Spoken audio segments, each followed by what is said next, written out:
লাল পতাকা, লাল বেশ ধারণ করা এটি আমাদের ছাত্রদলের পক্ষ থেকে আমি প্রস্তাব করেছিলাম, কিন্তু এটি নিয়ে যে বিতর্ক তৈরি হয়েছে বিশেষ করে খুবই দুঃখজনক।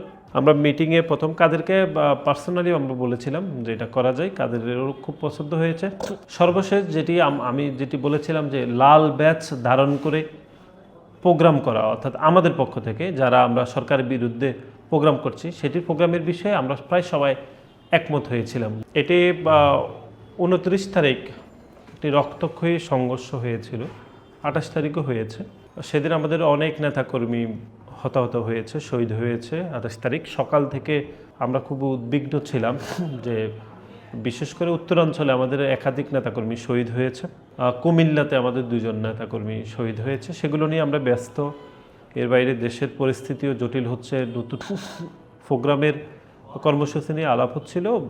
দিনের শেষ ভাগে আমার সাথে সমন্বয়ক আব্দুল কাদেরের দিনেও কথা হয়েছে, বিকেলের শেষ ভাগে যখন কথা হয়েছে তখন আমি ওনাকে বলেছিলাম যে আমাদের দলের ভারপ্রাপ্ত চেয়ারম্যান জনাব তারেক রহমান আমাকে একটা আইডিয়া দিয়েছেন যে 29 তারিখ অর্থাৎ সোমবারে হচ্ছে তখনকার খুনি সরকারের পক্ষ থেকে কথিত রাষ্ট্রীয় শোক প্রস্তাব করা হয়েছে কালো ব্যাজ ধারণ করে।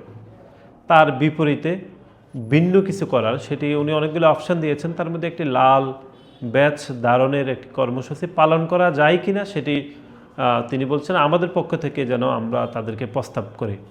সেটি আমি আব্দুল কাদেরকে বলেছিলাম এবং আমাদের ভারপ্রাপ্ত চেয়ারম্যান তারেক রহমান বলার পরে আমরা এটি প্রথমে আমাদের সভাপতিকে আমি জানিয়েছিলাম, পরে উনি বলেছিলেন ঠিক আছে তাহলে আমরা কাদেরের সাথে যোগাযোগ করি।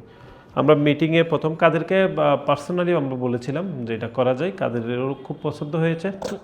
পরক্ষণে আমরা একটা গ্রুপ মিটিংয়ে গিয়েছিলাম, আমার সাথে আমাদের সভাপতি ছিলেন, ওদের সাথে কাদের ছিলেন, রিপাত, মাহিন সহ আরও কয়েকজন ছিলেন। সেখানে আমরা শুরুতে এই প্রক্রিয়াটি অর্থাৎ কালো ব্যাজ ধারণ করে যে প্রোগ্রামটি আওয়ামী লীগ দিয়েছে তার বিপরীতে কী কী কর্মসূচি দেওয়া যায়, অনেকগুলো কর্মসূচির বিষয়ে আমরা আলাপ আলোচনা করেছি।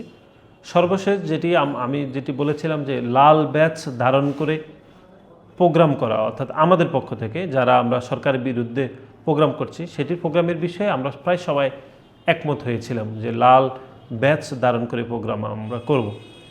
সে জায়গা থেকে কয়েকটি বিষয় নিয়ে আবার অনেকের মধ্যে কনফিউশন তৈরি হয়েছে। যেমন একটি হচ্ছে যে অনেক জায়গাতে লাল ব্যাচ ধারণ করে প্রোগ্রাম করা কার্যত প্রায় অসম্ভব হবে, কারণ আওয়ামী লীগ যেহেতু প্রোগ্রাম দিয়েছে তারা সংঘাত করবে বা হচ্ছে দুই পক্ষ জটিলতা তৈরি হতে পারে, হচ্ছে এতে করে মাঠ পর্যায়ে প্রোগ্রামটি ফ্লপ হতে পারে।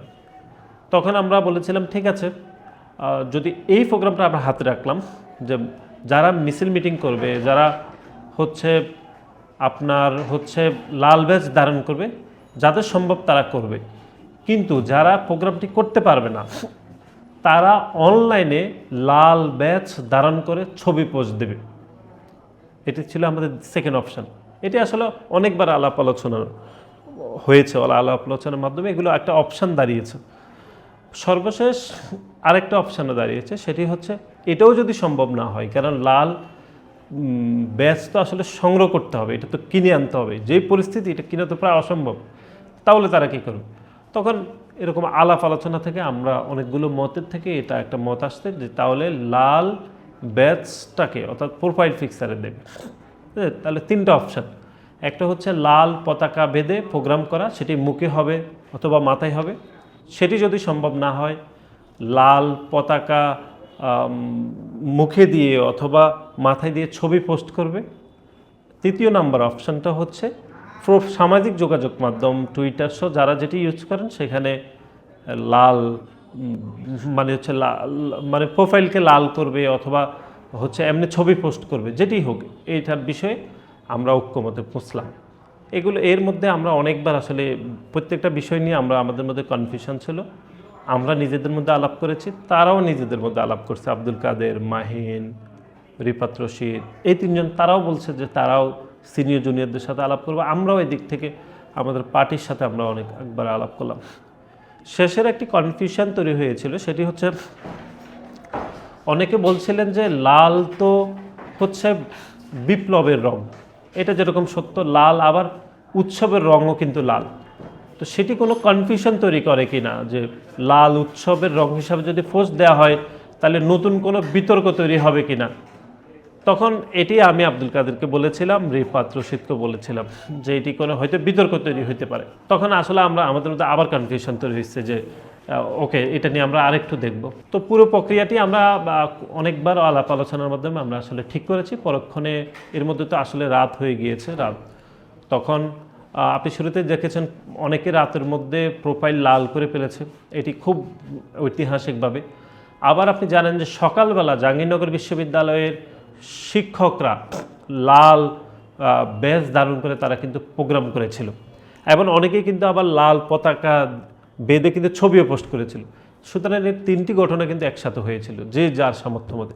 প্রোফাইল লাল করার বিষয়টা যেহেতু একটু অধিকতর সহজ ছিল এবং এটি যেহেতু খুব সহজে করা যাচ্ছিল, এটি এই জন্য অনেক বেশি দৃশ্যমান হয়েছিল। কিন্তু বাকি দুইটি প্রোগ্রামও কিন্তু স্বতঃস্ফূর্তভাবে হয়েছিল। সেকেন্ড লেয়ারের আসলে প্রোগ্রামগুলো আমরা আব্দুল কাদের, মাহিন, রিফাতের সাথে আলাপ করে আমরা করতে হয়েছে। সুতরাং এটি এরকমই ছিল।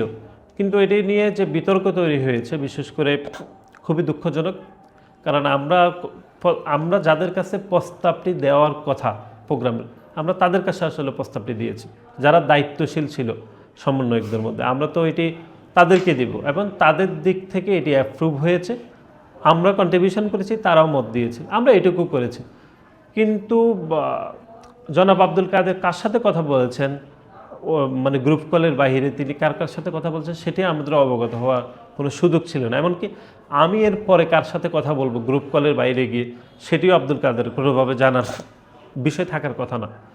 সুতরাং অনাকাঙ্ক্ষিত যে সমালোচনা তৈরি হয়েছে এটি একদমই অনাকাঙ্ক্ষিত, কারণ এটি একটা সেটেলড ইস্যু। লাল পতাকা, লাল বেশ ধারণ করা, এটি আমাদের ছাত্রদলের পক্ষ থেকে আমি প্রস্তাব করেছিলাম।